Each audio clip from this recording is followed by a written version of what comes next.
Tonight on Brumbies TV, we get down and dirty with the Brumbies Performance Analyst. Two men on the front line of junior player development are in the studio, and we'll preview tomorrow night's clash with the Reds. We found scrum half Joe Powell back at Brumbies HQ after the June break. It must be exciting to get back into Super Rugby, Joe. No, yeah, it's definitely good to come back here with all the boys. Everyone's been away kind of doing their own thing, so it's definitely good to have everyone back in one spot. We'll talk more about the Reds game in a moment, but a lot has happened since we last had you on the show. Tell us what it was like joining the Wallabies camp. Yeah, it was obviously a bit of a shock to begin with, but it was a really good experience. Going up there for a couple of weeks and learning from the boys and kind of meeting everyone was, it was a really good experience. You thought the email you received was a bit of a joke? Yeah, I did. So yeah, it was came out of nowhere, really didn't have any words beforehand. No one really said it was even a possibility, so I really did think it was a bit of a joke. What do you take out of the last couple of weeks going forward? I just suppose just learning from the experienced blokes there and just learning from a different coach, probably a different perspective on the game, I suppose. I'll take a lot out of that. Another thing that's happened in the last month is the NRC club training squad has been announced. Last year you played a big part in the UC Vikings' success.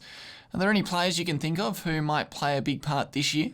I suppose not really. I haven't really seen too much of the boys, but I suppose obviously a few boys from Vikings, from Tuggeranong, I'd like to have to see them play a big part, especially Dean Oakman-Hunt. Can see a big year from him, hopefully. Jordan Jackson-Hope, another one that's come up? Yeah, definitely. He'll obviously have a big year building on the back of his performance in Super Rugby. Speaking of club players, a bit of a tough weekend for your home club, the Vikings, going down in a thriller to Gungahlin. The competition, it's wide open, isn't it? Yeah, I think there's probably top four kind of locked in, maybe fifth spot still up for grabs to come into the four.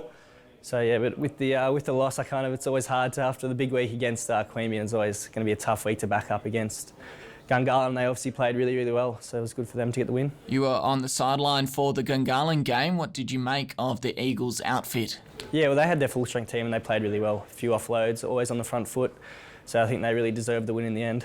Now, let's turn our attention to the game against the Reds. What are you expecting from them at GIO tomorrow night? Is there anyone you're going to be particularly watching out for? Not really. I suppose me and Frisbee it'll be interesting to see how much time I get. See if I get to play against him would be nice, but I suppose it's going to be a really cold night, so I don't think the Reds will be enjoying that, but they're on the improve the whole season. They've been getting better and better, so it's definitely going to be a tough game. With David Pocock out, there are some uncapped Brumbies players in the mix for selection. Ben Hine is in the Brumbies extended training squad and also a teammate of yours at Vikings.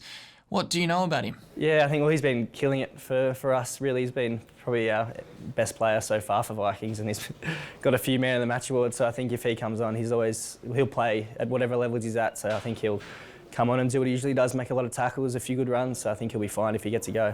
Tomas Cubelli's done a bit of travelling this week from Argentina back to Canberra. Have you learnt much from him in your time at the Brumbies this year? Yeah, definitely. Cube is always helpful. With his broken English, always helps me out, especially with kicking probably, and just game awareness. He's really good on. He's a really good rugby player, got a really good rugby mind.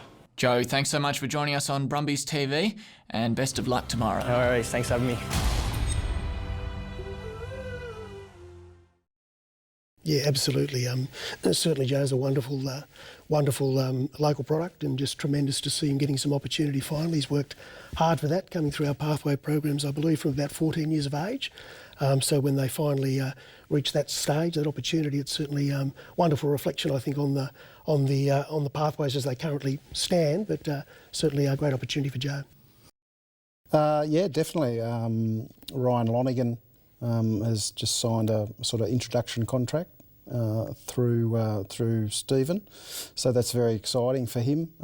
Jordan Jackson-Hope, who's already had a couple of very good shows off the bench for the Brumbies, and Tyrell Lomax as well has been in that system. So there's some good boys coming out of schoolboys this year as well.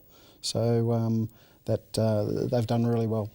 Look, it's been wonderful. I think if we reflect on the Premier competition as it is, the top four sides are very evenly contested. I think come finals time it'll be exciting. I think any team on any given day has an opportunity to win that particular competition. In the tiers below that, into the South Coast and Monero, it was really an opportunity to reinvigorate that whole program, and I think it's had that effect as well. Yeah, certainly Brian's been involved, I think, for around 54 years. A tremendous contribution, immense contribution, in fact. And I engaged Brian to go down to the Brumbies Provincial Tournament in Bateman's Bay a fortnight ago as the chairman of selectors, and brings a wealth of experience and just a wonderful acknowledgement of Brian's devotion but contribution to the game. The clubs simply couldn't survive without the input of the volunteers and contribute significantly to the game right across our region. No, not at all. I try and get out to most of the games, especially to see the Colts games for next year. So been really impressed with some of the boys coming through there, but also watching the first grade competition, as Craig said. It's going to be really, really tight and tough through the finals or into the finals.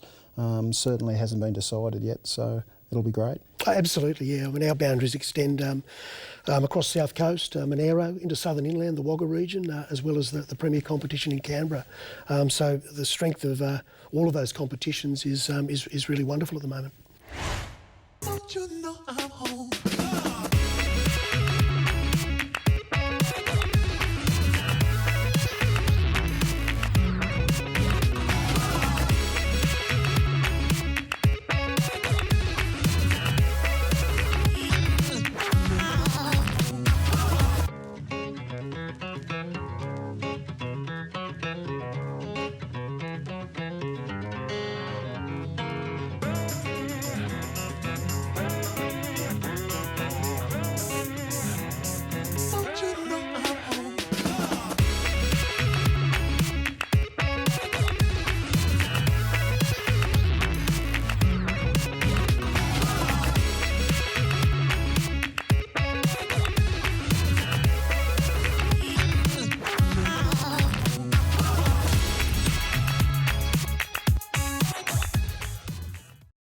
Hi, my name's Trent Hopkinson. I'm the Performance Analyst for the Brumbies. So my role is quite a diverse one. So I do all the video and tactical analysis for the coaches, load monitoring and athletic monitoring through Smarterbase and GPS systems, and sort of day-to-day IT problems in the HPU unit. I did a double degree here at the University of Canberra in sports science and sports management, and then from there I was lucky enough to get a scholarship with the Brumbies.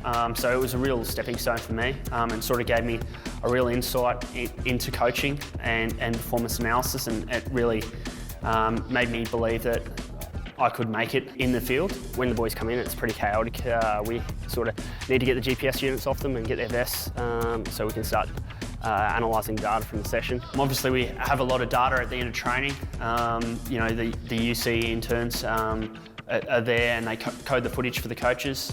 So this allows coaches to go through, go through different drills of, individual players and look at how they're performing. I think the best part of the job is working with coaches that are really analytical and being able to, I guess, manipulate game plans around their thought processes. So, being able to give them meaningful information where they can take it away and develop something that's pretty special. Here we go, Big Al over here, mate, over here. Sometimes you get thrown into a drill and the resources are pretty low when there's a couple of sessions going on at a time. So coach has got me in there to throw the ball from the left to right side. So that's my speciality in terms of my football skills. So yeah, got dragged in there. Yeah, it's certainly challenging. From our perspective, we won 2, lost 2, and missed out on the final through bonus points. But our preparation started in and around July, August, so it's a fairly long program, getting the boys' bodies right to be able to take the intensity and battering of a competition like that. Certainly a lot more physical than what they were used to. But to get 2-2, really, really happy with that. Unfortunately, just fell short against Queensland. But I think if the comp had gone a little bit longer, we were getting better as each game presented, and really happy with the way the boys finished up with 4 of the boys gaining Australian selection. Yeah, well, he's a fresh face, young fella, still is. But again, has come through our junior rep programs since he was young. But Jordan's very quiet but very determined young man. His training ethic, his attitude and discipline are fantastic, and that's why he's in that position that he's gained now through into the Australian side, and also making the Brumbies bench and coming off and scoring a try, setting up a try as well. Yeah, look, I think it certainly presents a wonderful opportunity for us moving forward. I think reflecting on the women's 7 side, as you say, #1 in the world, and a huge potential for a podium finish at the Olympics, and off the back of that, I think we'll see some genuine uplift in the women's sevens game. It's certainly part of our strategy in terms of diversity to focus quite robustly there, and really excited about what that may bring. I think those regional athletes, and we've got them both in the girls' sphere and the boys' sphere. Some of those families travel long distances to be able to access the training and the facilities that we provide here at Brumbies, and it's a real reward for those athletes. And Millie's one example. There's many of those through both the women's and the men's boys programs. So it's really exciting when they get those opportunities, get those rewards. We certainly hope so. I think the profile, as we mentioned, that's been building through sevens and 15s with a World Cup next year in 15s. I think the numbers will continue to increase. We're certainly trying to get more media and profile around our local girls, and we seem to be getting a very good reaction to that. So one hopes that those numbers keep increasing and girls understand that it is a really good sport to play. And one where people are very supportive of one another and very inclusive. Well, I think certainly those traditional fixtures tend to bring the best out in the players, and I'm certain it'll be no different against the Reds. Yes, certainly haven't had the best season to date, but I think they'll be enormously dangerous, and we shouldn't underestimate them.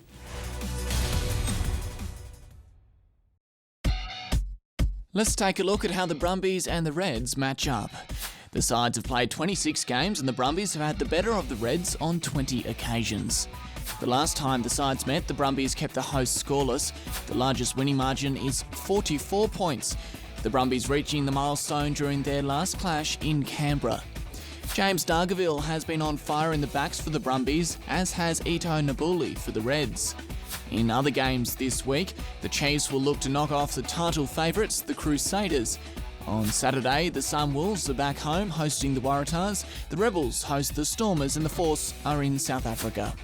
On Sunday, the Lions play the Sharks, the Kings are up against the Highlanders, and the Bulls are in Argentina. Here's how the ladder looks heading into the final 3 rounds. The Crusaders are 3 points clear at the top, and the Brumbies lead the Australian Conference. The Reds and the Force will be thinking about their 2017 campaigns, while the Sunwolves and the Kings are well out of the race.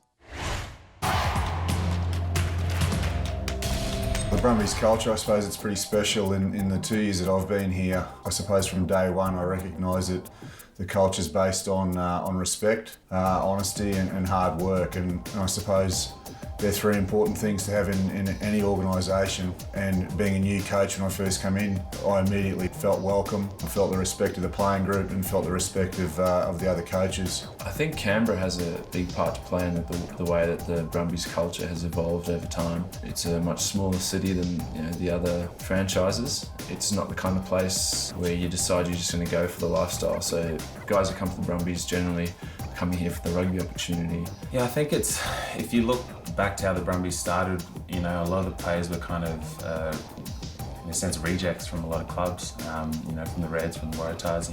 I myself couldn't find a spot in the Reds and came down here, and quite a few guys had that. So we've always had a little bit of a point to prove, and just kind of, just really get your head down, bum up and work hard. And that was actually one of the things that I was told early on was just, work hard and then figure it out from there. And I think it's something that's still, to this day, we have a lot of guys who aren't necessarily reject players from other provinces, but guys who have chosen to come here, and it's kind of stuck around. I guess we've had a tradition of success over a number of years. I think we've been around for 20 years and we've been involved in some big games and produced. I think if you look at the amount of Wallabies produced, I think the Brumbies have nearly half the guys that play for Brumbies end up playing for Wallabies. You come to Canberra and you get the best out of your rugby. I think with anything you want an identity, and one of our things has been family. We call ourselves the Brumbies family, and we don't say that loosely. We really treat each other like brothers here, and that's what you need out there. Because when the going gets tough, you want to look to your brother and be able to count on him, and make sure that you have that full belief in him, and he knows that you have full belief in yourself. That's what I think. A lot of us here play for our families. A lot of the boys have young families that are just starting up, so they've got a lot to play for. And myself personally, my family sacrificed a lot for me to be where I am today, and it's all about repaying their faith every day.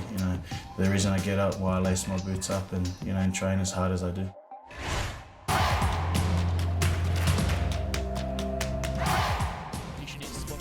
Vikings hosted the Gungahlin Eagles in a nail-biting round 13 clash. The visitors regathered their kick-off before winning the first scrum of the game to open the scoring. First couple of minutes for Gungahlin Eagles under the posts. Tuggeranong hit back soon after with a penalty goal, but the Eagles continued to outplay the competition leaders. Jamie Cotts found the white line for the 11th time this season, his speed too much for Tuggeranong's sliding defence. Cotts has a little bit of space. Isaac Thompson is there, but Cotts does very well to beat him. Question goes to the assistant referee. He says, yes, it's a try. A stunned Vikings crowd watched on as the Eagles continued to break the advantage line. Jake Helgeson with a great ball to Ben McGee. One more to beat to get over the line, and he pops it up for Ben McGee under the post. Gungahlin Eagles score again, the third time. But what the Eagles can do, the Vikings can do just as well. Frankie Fanifo making a break and Jake Rakic scoring the first try of the second half to make it 17-all. His legs was Mitch Ward, but he couldn't hang on to him. Jake Rakic is still going over the line. He goes. Another 5 points for Tuggeranong Vikings. And the Eagles were dancing when Rocky Aloha nabbed a double late in the game to regain the lead. Close to the line. Rocky Aloha is going to get just reward for knocking it on earlier. The margin 1 point. Vikings kicker Isaac Thompson had this to win the game with a minute on the clock. Swung away. It came towards the post. It looked like it had bent in, but the Eagles rocking home to a 1-point victory.